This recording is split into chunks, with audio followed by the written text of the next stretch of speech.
Prince Harry more alone than ever, and utter chaos behind the scenes of, well, as ever. As ever, welcome to a brand new, episode of By Royal Appointment. I hope you're keeping well, and as ever, thank you so much for joining me. It's funny, isn't it, when people first heard of Meghan Markle's new brand, as ever.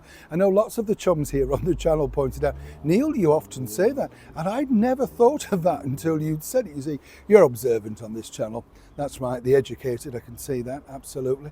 And the thing is, she does, and do you remember the story where she said, oh, I've had this name for a long time. Well, if you had that name and it's an easier name to remember, why did you bother with American Riviera Orchard? Remember that name, right? Yes, that's confined to the past, isn't it? But of course, Meghan, really, it's a difficult sort of thing really right now because, the problem that Meghan has, as many people realise, is putting some effort in to the bigger picture.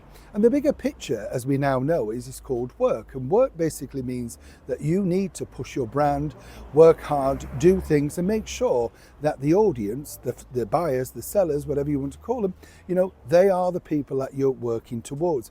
What Meghan's realised is the nice fancy launch, the making the videos, the arty pictures from her chum Jake Rosenberg, and now the hard work's come in. Now, what's developing is, as many people know, they haven't received their orders. And what's interesting, as I mentioned recently about this, it's actually more catastrophic, to coin that Manhattan, New York phrase, the car chase, remember. It's more catastrophic than people realise, because what had happened was they decided that they thought they could put out this brand and people would just literally buy into it. And they did. But, it's about collectiveness, isn't it? When you buy into something, and tell me if I'm right here, chums, but the more sort of glamorous the imagery is. I remember being younger and going into things like Ralph Lauren. Couldn't afford anything, but you just wanted the bag. Now, when Meghan launched, I know that, and the thing is, you kept the bag because you wanted people to think you shopped there. Like a bit like Harrods, isn't it? Or Bloomingdale's or Macy's. You have that look and you think, this is great, looks fabulous. People, oh, he shops there, I knew a friend, very famous columnist actually, who's sadly no longer with us. She used to have Harvey Nicks milk cartons and fill the cheap milk into the Harvey Nicks just in case somebody turned up. That's Harvey Nichols, by the way. It's an abbreviation. Many of you will know it because, of course, of Absolutely Fabulous and Jennifer Saunders and the brilliant Joanna Lumley. But of course, what I'm saying with Meghan is when she launched that thing with the jam in the box, I mean, what a faff and a kerfuffle that was. Now, let me tell you, the problems that are really evolving behind the scenes on this brand are very much catastrophic. The cost to make the stuff have not been costed out well. And part of the problem, the bigger problem, is the fact that, Meghan decided that she was going to become her own CEO. Now, as we know, she tried to get many people who were associated with that particular brand, branded and doing all that sort of work. But nobody really wanted to take it on board. Who can blame them? Of course, they may have seen their headlines like this: Diva Duchess, Difficult Duchess, Diva in High Heels. And both Vanity Fair and the Hollywood Reporter literally ruined any chances of anybody being brave enough to take on Meghan Markle, right? Because consequently, whatever you did was never going to be right. Now, the bigger picture for Meghan was she tried to cite people that had worked with her, and as ever we have to say allegedly, on the first podcast thing from Spotify. I know, amazing to think that people might want to go back for more. But you see, what you have to remember is Harry and Meghan are offering very lucrative salaries, What you do when you are a bit of a disaster is you pay high, but you pay high too. You know what I mean by that? So if you come in, yes, you might get paid, but you are there 24/7, you are at their beck and call, and you are going to have to do what they want you to do. A lot of people went through that door, seemingly not wanting to take on this challenge. This was at the very early points of American Riviera Orchard. Now what's happened is this. Basically, they've kind of run out of stock, and that's because they were unsure what to do stock-wise. Now, you would have thought jam, that keeps quite a substantial amount of time, but it's about the running costs. The boxes cost more than the jam. Get that, right? So when you buy the jam, that's actually not the problem. You're buying a lifestyle, a product, an experience. You can say, I bought Meghan Markle's jam. You supposedly put the box in your kitchen cupboard and you open it and people go, oh, wow, you've got the jam. Now, this has been problematic for Meghan because not only has production on that side slowed down, but behind the scenes, I can tell you, as ever exclusively, that there's been problems with the ordering, the supplier, the shipping. Everything has gone to pot. Now, Meghan never wants to know negatives. That's your problem. She only wants to know the positives. And the positives really are that she sold out the first batch. But what we're getting from the company, and I've got an excellent source in there, is that, well, they're working on new lines. But it's not the new lines that people are, they've no idea about the new lines, they haven't seen them. But Meghan doesn't want to focus on something like yesterday. And this really smacks of 40 times 40 and all those other incentives that she's allegedly had a go at. And this time around, she's decided that truly she wants to make sure that this business is booming and get as many sort of choices out there for her dedicated fans. But behind the scenes, there are a few people now left that were there allegedly at the very start. This is because they don't know where they're going. Now, she's not alone. As I've told you, there are many lifestyle brands falling apart. Holly Willoughby, Naomi Campbell's sort of idea with her charitable work, that's kind of fallen apart. Kate Moss, that's also crumbling because people don't have the money. And the thing is, when you buy into a brand, even the rich and famous people, you have to be up there. If you cast your mind back, chums, to the golden era of the wonderful soap operas like Dallas Dynasty, Knots Landing, Falcon Crest, do you remember there were aftershaves from all the big stars from those shows? Yes, like Dame Joan Collins, Linda Evans, they all had fragrances that sold because they were on television every week. They had excellent, backup of that, and the execution of the brand was brilliant. The difference is that every single piece of PR that comes out about Meghan is negative, and every time it's negative, there's less orders coming through. Apparently, she's given up checking on the orders coming through because she just wants to push forward with the next line. Her team, those that are remaining, well, they're basically saying you really need to get organised and kick this back into gear. What's going on behind the scenes is truly this. Meghan, once again, is looking around and hoping that she can find a reputable CEO to try and knock the company into shape. We know that she took on an assistant by Bill Gates, but that's not necessarily this person's expertise. And right now, Meghan is still fishing around, maybe looking for somebody like you to make sure that she can continue with as ever. You see, Harry now is hoping that his wife literally can become a billionaire so he doesn't have to work so hard attacking his own family. You see, he's got bigger problems like this. Let me explain. As Meghan Markle's brand literally falls apart without really, much backup, dare I say, there are now bigger problems escalating for the former royal known as Prince Harry, the Duke of Sussex. As I said, a once well-beloved person and literally liked by one and all. The problem that you have now with Harry is simply the fact that, well, whatever he seemingly does is the wrong thing time and time again.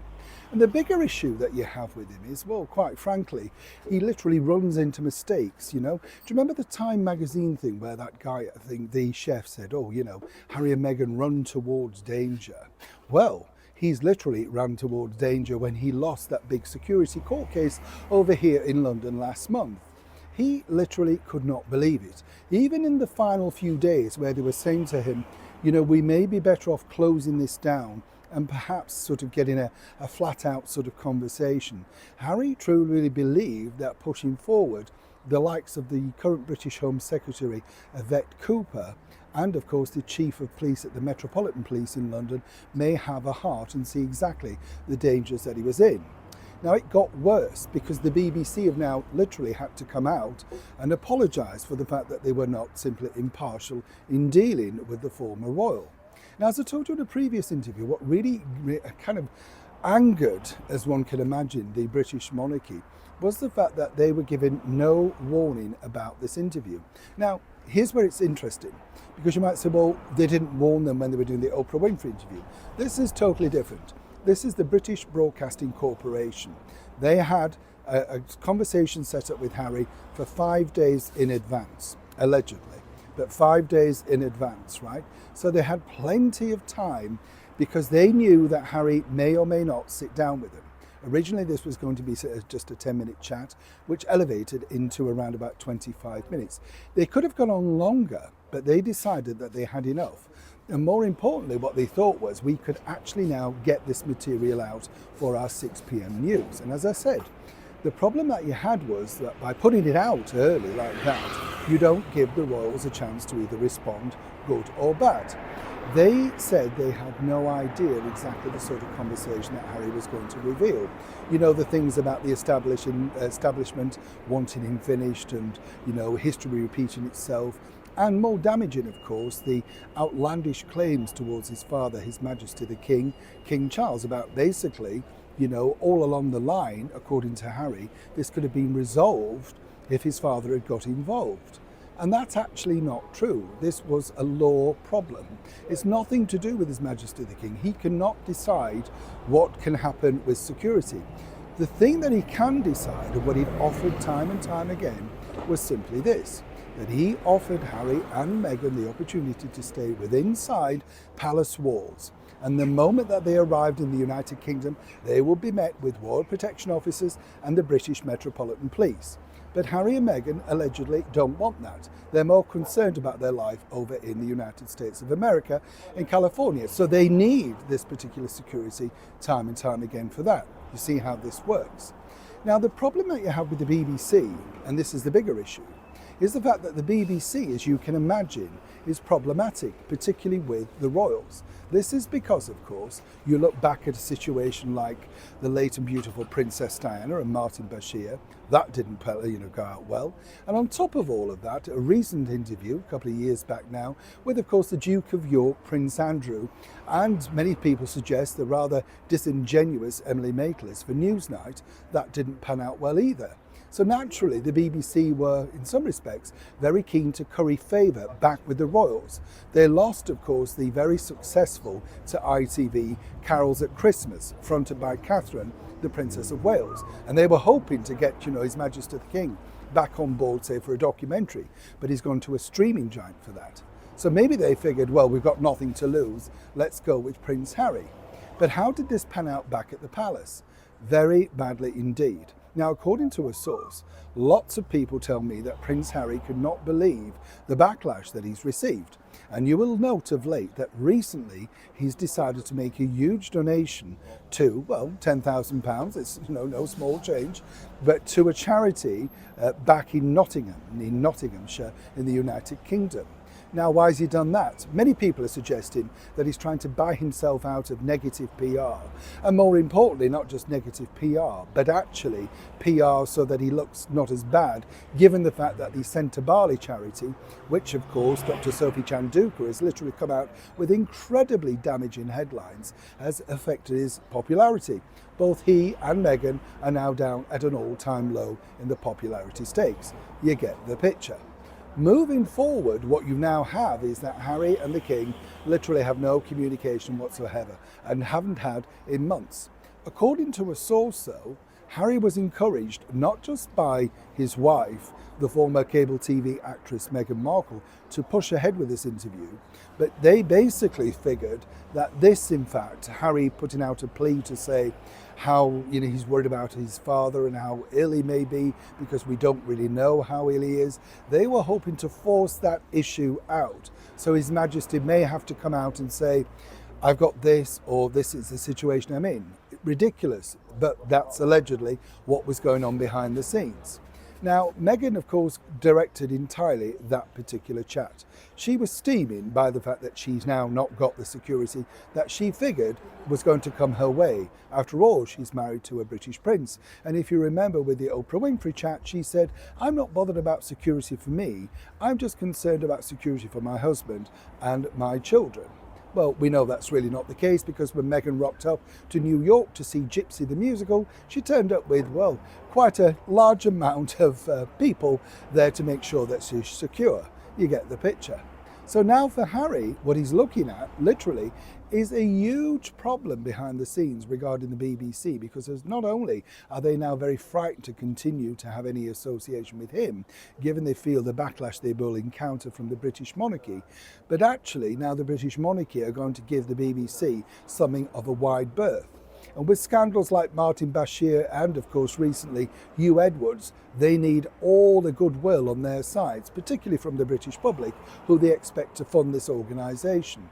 But once again, many people are suggesting that Prince Harry has literally, well, made it almost impossible. And as ever, then this happened. One of the bigger issues that Prince Harry had with his elder brother, Prince William, was really not always about just, the difficulties of what we read in his book Spare, the extra sausages, the bigger bedroom, things like that. By the time Markle had come around, well, there was a little bit sort of more difficulties because some people might suggest, rivalry in brothers, that sort of stuff, who has the better looking wife, girlfriend, etc. And Harry, if you famously remember, more or less said to people, look what I've got, like he'd won Meghan in some kind of raffle. Some people might say it's an unlucky raffle, but there you go. But what's interesting, you see, is that the more that he pushed and pushed and pushed for William to like his choice of bride to be, the more distant those two became. And Meghan was very clever in the way that she manipulated people and the situation around her.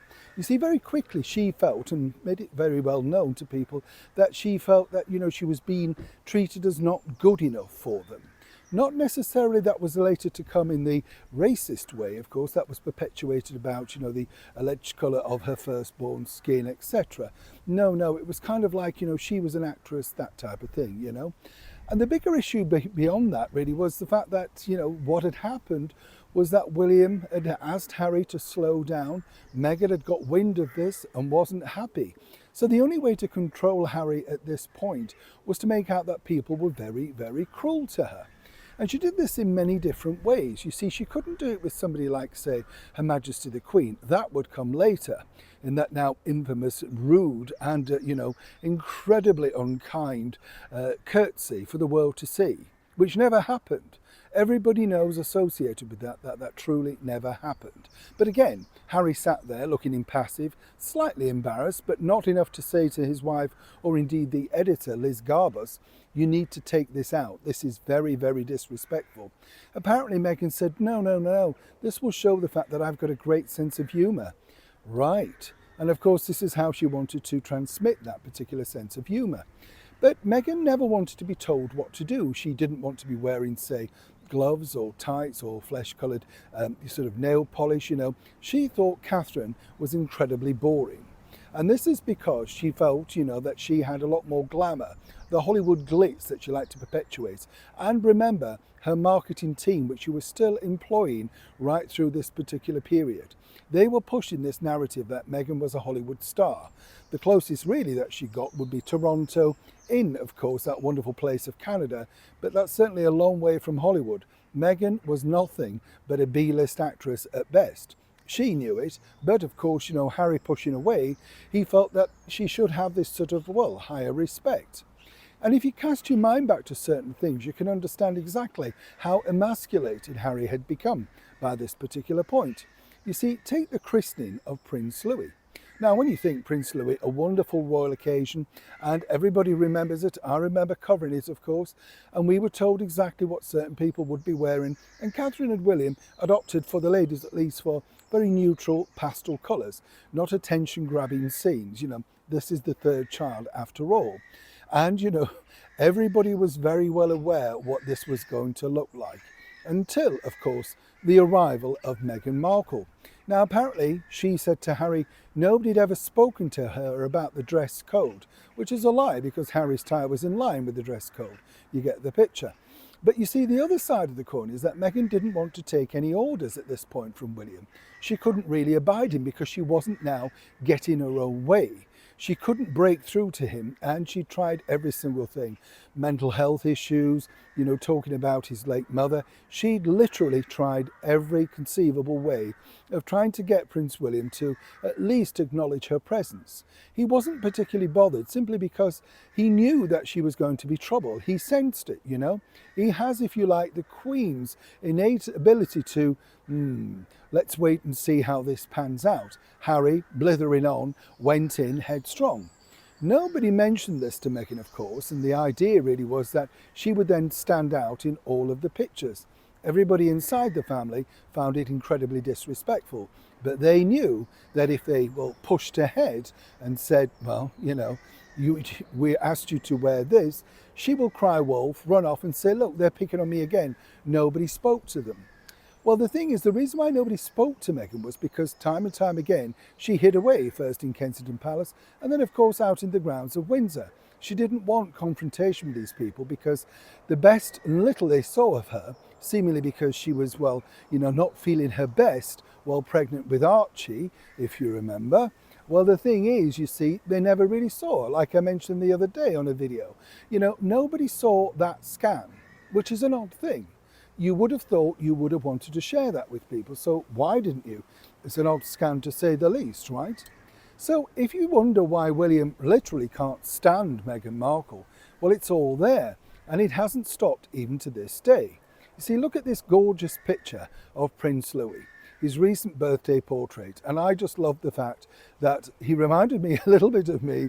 I have a very similar picture where you don't have the teeth at that age. But of course, I think it's great to smile because it reminds you that actually it's an evolution. You were young once, new teeth come through. I don't even remember, correct me if I'm wrong here, chums, whether you had this, whether people were bothered by that. I don't seemingly remember it.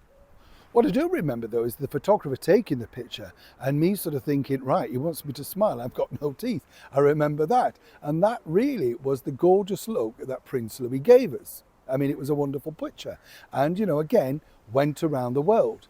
Meghan, always ready to have a stab at anybody who gets in her way, decided this. You see, she suddenly decided, of course, that literally sitting down with the Times 100 people, she was going to share a story that had just come into her. And it was so fake because she just had to tell everybody that this was the week that, of course, Archie was going to lose his teeth. And she wanted to make sure she could get back to New York because she didn't want to miss that. But what you have to remember is if she was such a good mother and she didn't want to miss those pivotal things, she could have easily brought her child with her. After all, he's 6 now, so it's easier to travel around with him. But no. And she certainly wasn't going to bulk on that Times 100 thing. That was the true thing that she was there for, tooth or no tooth. But also cast your mind back to this. You see, she mentioned it, right? Yet, even on those Instagram posts and everything like that, she's forgotten the lie, right? You don't know whether the tooth came or went or whatever, because it wasn't true. And if you think about it, that's the reason why William was incredibly correct about Meghan Markle. He knew the problems that she was bringing literally to the table. You see, she couldn't bear the fact that Prince Louis was getting all this wonderful attention for his wonderful, I think, great picture. When he looks back at that picture in years to come, he might cringe a bit and then he'll get over it and he'll think, actually, what a delightful picture Mum took, right? But what's interesting is Meghan, again, no doubt, maybe put that in an email to the children that she claims she does every night. And perhaps it's all detailed there. But if it was such an important event and she's quite willing to wheel the kids out to bake cookies and, of course, be pictures on her Instagram site, wouldn't it be nice to say, see that particular tooth in the palm of her hand, to say it arrived or it happened or whatever? You see, these are the reasons, as I say, why William and Catherine truly kept their distance. To say that Meghan Markle was something of a nuisance in her short tenure inside the British monarchy would be a, massive understatement, chums, let me tell you. Now, I see both sides of the coin, I'm not taking sides, I'm not part of the Sussex squad and all that nonsense, but I get, why, in the sense that you come into this thing, you look around and you think, oh, this is a bit relic-y. What can I do with it? Not understanding really the constitution, the historical context, and the fact that this is a particular firm, if you like, for want of a better word, that's been run for over, 60 plus years at this point by our late and brilliant monarch, Queen Elizabeth II. And let's be honest, people don't like change within big organisations. And the monarchy is a big organisation. If they did something differently, if they suddenly said, we're moving Trooping of the Colour to December. Wow, you understand. No, Meghan didn't care about that. No, she had ideas to modernise. Now, one might suggest as well that I believe that Harry would have gone along with this flight of fancy sat in their cottage while roasting a chicken, if you believe their stories, right? But, he would have said, yeah, we could do all sorts. Once we get in there, this is the thing. This is what we could do. And partly, you see, what Meghan was very peeved about, and really why she attacked, in my belief, the Queen so cruelly during the Oprah Winfrey interview and then subsequently on her own Netflix show, was the fact that, you see, Her Majesty the Queen really gave out notes to people, not, like casting notes in theatre or something like that. I don't know if you know that expression, but, normally the producer, director would give you a note afterwards, said, oh, don't do that little in, whatever again, or, don't stare at the audience or something. Basically, do what you're told, shut up and get on with the job. You can imagine, I've got quite a few of those notes, right? But here's the thing. Here's the thing, you see, the Queen would send polite notes thanking you for such a good job, thank you for representing me at X or whatever. And, the true story really is that Catherine, then of course the Duchess of Cambridge, received quite a lot of these notes, as did Sophie, because they were doing a great job on behalf of the monarch. So Meghan decided the best person to target was none other than His Royal Highness the Prince of Wales, Prince William. You see, she felt that William was as many people know, she was besotted by him. She thought he was charming, tall, eloquent. And the true thing is that, the more people are disinterested in you, the more you want to win them over. And Meghan had that unique ability really of, her looks got her there.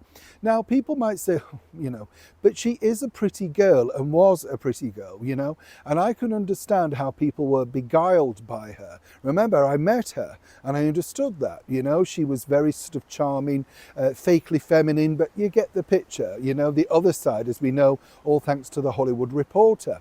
So what she decided to do was target William as the number one victim, as it were. And the idea really was to start her own campaign with thank you notes and, all of that sort of stuff. What she wanted from William was to sort of say, I've got great ideas in order to elevate your performance, your speeches, let me help you, look at what I've done for your brother, sort of thing. Because at this point, Meghan's now directing every facet of Prince Harry's life, including the speeches that he gave for things like Invictus and all that sort of stuff, as ever, allegedly. But the bottom line was she really was taking control. It wouldn't be too difficult, would it, to start to take control of the next person's life? Not realising that William really only took direction from one woman. Actually, not Catherine at this point, but of course the late Queen. They got on incredibly well. So much so that Harry was fizzing by the closeness that they had. Simply because, of course, she was making sure that he understood the value, the sentiment, the historical context of continuation of the monarchy. So very often, William would receive these spidery crawled letters from Meghan, saying, oh, I saw this, it was terrific, great job on that. Maybe we could discuss this further. I've got a few ideas. Of course, all of these went completely unnoticed, which made Markle fizz literally even more because, she wasn't used to getting ignored. Then she didn't bother telling Harry that she'd written, of course, to William. And whenever there was a bit of a distance, a sort of, silence between them, well, then she could put this down to the fact, no, he's not very friendly. Well, he's not very friendly because you're annoying him with letters he never requested or indeed needed. So you understand how that worked. Moving forward, as this progressed further down the line, what was interesting was, you see, that when, of course, she perpetuated the idea to Harry, well, why don't we suggest to Her Majesty direct what we could do to change this particular idea, this, plot or whatever for the British monarchy? Well, that's what Harry did on her behalf. She always sent him in, right? Remember when they were Mexiting and she just wanted to be on the phone? I mean, think about that for a moment, right, chums? She'll dial in to the Queen because, not courtesy to fly over there, pregnant or not pregnant, whichever the case may be, right? And so consequently, I'll dial in and Queenie will just listen to what I've got to say. Well, Harry then had to go it alone, as he has with everything that Meghan doesn't fancy doing, whether it's court cases, Invictus, you name it, he's going to be going there because he doesn't want to waste her time. As we saw recently, she loves writing notes to people, including people on American Airlines. And that's very suspicious at the time of recording this in itself. You know, why now, right? And interesting, when you dig a little bit deeper, all is not what it seems, but is it ever with Meghan Markle? And the conclusion really I wanted to point out was when people say, well, William, didn't really give Meghan a chance. He gave her many chances, but what he saw was that an open door meant one thing. She was going to push right through it and push in and take over. Now, His Majesty the King at this point also had his antennae raised, not amazingly by, the Queen or indeed Prince William, the Prince of Wales, not indeed Sophie. Oh, no, somebody really that you think, oh, right. And that was, of course, I can't name the one, but one of Andrew's daughters, Prince Andrew. He basically was tipped off that, look, be careful, because this is what's going on behind the scenes, again, allegedly.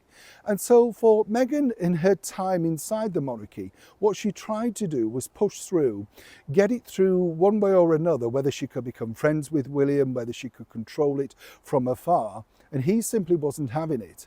And by that point, she realised that they, or she believed, were a bigger entity without the monarchy. William and Catherine were dull.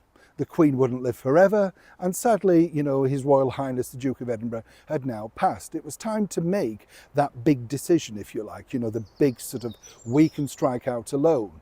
What she reduced to? Making podcasts that nobody listened to, and of course Jam and a company that's failing dramatically. Harry is mega depressed with his head in his hands, doesn't know which direction to go to, and hoping that by the plea of the BBC interview, somebody's going to come and rescue him. But what are they rescuing him for? Himself, or indeed from his wife and the life that she, and not necessarily alone, has created?